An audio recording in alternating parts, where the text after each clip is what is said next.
அனைத்து சொந்தங்களுக்கும் காங்கிரஸ் பேரியக்கத்தை சேர்ந்த சொந்தங்கள் அனைவருக்கும் முதற்கண் வணக்கங்களை தெரிவித்துக் கொள்கிறேன். ஏற்றம் காண்பதே தனது லட்சியமாக கொண்டு தனது இறுதி மூச்சு வரை பணியாற்றியவர் தொழிற்சங்க தலைவர் அமரர் நஞ்சப்பன் அவர்கள் 76வது பிறந்தநாள் விழாவில் நமது சொந்தங்கள், அது குறிப்பா நிறைய பேர் நமது தொழிற்சங்கத்தில் சேர வேண்டும் என்று புதுசா நிறைய பேர் வந்திருக்கீங்க. கரெக்டுங்களா? திருவாரூர் மாவட்டத்திலிருந்து, மதுரையில இருந்து, திருவண்ணாமலை, திருவள்ளூர் நிறைய பேர் புதுசா நம்ம கூட இணைந்து கொள்ள வேண்டும் என வந்திருக்கிறீர்கள். மிகுந்த மகிழ்ச்சி அடைகிறேன்.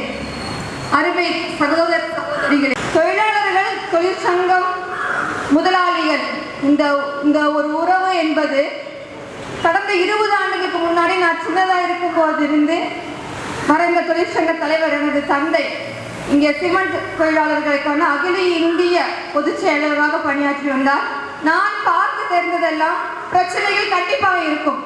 ஒரு வேலையில் இருந்துட்டா அங்கே தொழிலாளர்களுக்கும் முதலாளிகளுக்கும் அந்த தொழில் உறவு பிரச்சனைகள் இருக்கும். ஆனால் எத்தனை பிரச்சனை இருந்தாலும் அந்த தொழிற்சங்கத்துக்கு அங்கே ஒரு ஸ்பேஸ் இருக்கும், ஒரு மரியாதை இருக்கும். கரெக்டுங்களா? அப்படிதான் நான் பார்த்து வளர்ந்தேன். ஆனால் இப்போ கடந்த 12 ஆண்டுகளாக தொழிற்சங்கத்தை முடக்குவதே தனது வேலையாக பாஜக அரசு செய்து கொண்டிருக்கிறது. இந்த கொரோனா காலகட்டத்தில் எந்த ஒரு விவாதம் நாடாளுமன்றத்தில் நடத்தாம தொழிலாளர்கள் 150 காலமாக போராடி பெற்ற உரிமைகள் இன்னைக்கு நீர்த்து போகும் செய்யும் விதமாக சட்ட திருத்தம் கொண்டு வந்தாங்க. கடந்த 5 வருடங்களுக்கு மேலாக நாங்கள் தொழிற்சங்கங்கள், அனைத்து கூட்டுக்குழு தொழிற்சங்கங்கள் தொடர்ந்து போராடிட்டு வந்துட்டு இருக்கிறோம்.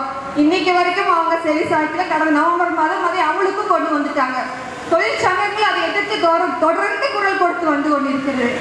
அது போல இன்னைக்கு தொழிலாளர்கள் தொழிற்சங்க நிலைமை என்னன்னு பார்த்தோம்னாங்க, ஒவ்வொரு வருடமும் இந்தியன் லேபர் கான்ஃபரன்ஸ் அப்படின்னு ஒன்று நடத்தப்பட வேண்டும். அது ஒரு முத்தரப்பு கமிட்டி, ட்ரைபார்ட்டிட் கமிட்டி. அந்த இந்தியன் லேபர் கான்ஃபரன்ஸ் நடத்தப்படுவதே இல்லை. கடைசியாக நடந்தது 2015. அந்த கான்ஃபரன்ஸ் நடந்தாதானே தெரியும் என்னென்ன பிரச்சனை, எங்களுக்கு என்ன கோரிக்கை இருக்கு என்று தொழிலாளர்கள் தரத்து வைக்க முடியும். கவர்மெண்ட் இருப்பாங்க, முதலாளிகள் இருப்பாங்க, தொழிற்சங்கங்கள் இருக்கும். ஆனால் அந்த கான்ஃபரன்ஸை நடத்த மாட்டேன்னு அவங்க திடமா இருக்கிறாங்க. அவங்க பிஜேபியுடைய சார்ந்த திரு பொம்மை அவர்கள் அவங்களே குறிப்பிடுறாரு. நம்ம சரி சொல்லலாம், உங்களுக்கு பண்ற தப்பு. நான் பிஜேபியை சார்ந்த பொம்மை அவர்களே நீங்க இன்னும் இந்த இந்தியன் லேபர் கான்ஃபரன்ஸ் நடத்துவது இல்லை என்று குறிப்பிடுறாங்க. அந்த அளவு தொழிலாளர்கள் விரோத போக்கு, மக்கள் விரோத போக்கு, விவசாயிகள் விரோத போக்கு, ஜனநாயக விரோத போக்கு நடந்துட்டு இருக்கு. அதன் மத்தியில் நாம தொழிலாளர்களுக்காக போராடி கொண்டிருக்கிறோம்.